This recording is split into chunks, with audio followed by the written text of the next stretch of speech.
Donc 2011 a été marqué par des assemblées générales en janvier déjà de tous les syndicats locaux, puisque c'était une année élective au sein de la FDSEA, et notre congrès était au mois de février. Il fallait que toutes les assemblées générales de syndicats locaux soient faites avant. Ensuite, nous avons travaillé les réunions sur la sécheresse.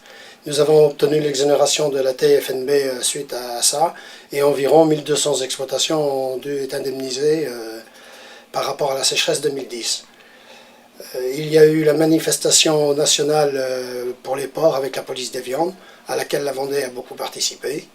Il y a eu la lettre ouverte pour la RHD à tous les élus, de façon à ce qu'ils se ravitaillent de produits locaux.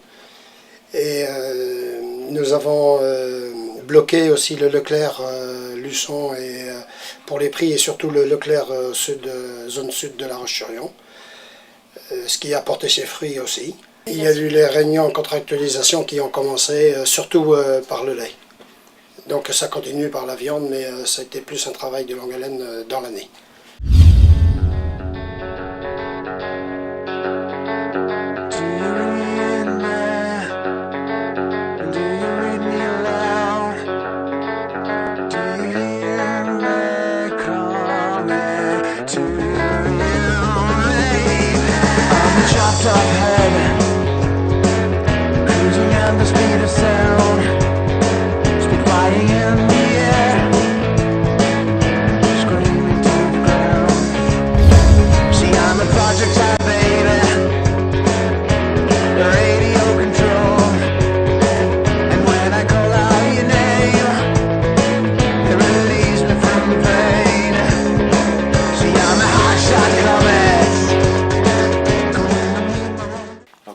Chaque année, oui, le mois d'avril, on redémarre avec les mardis de la Pâque dans chaque canton pour expliquer les changements et démarrer les enregistrements des dossiers Pâques.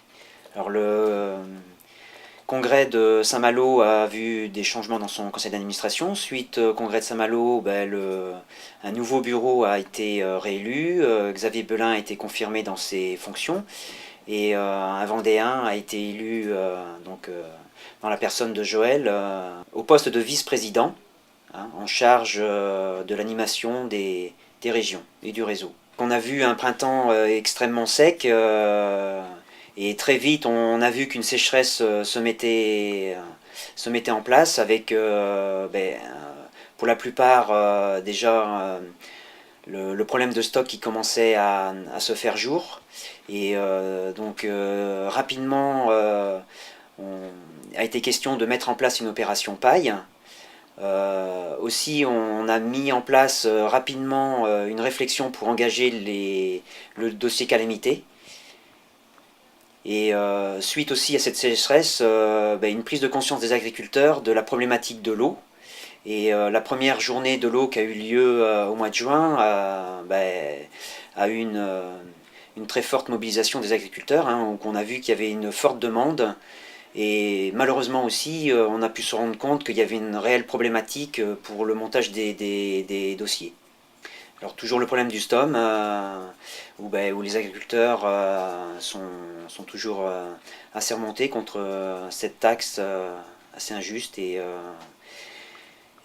différentes réunions et manifestations pour essayer de faire au mieux que cette taxe soit au plus juste.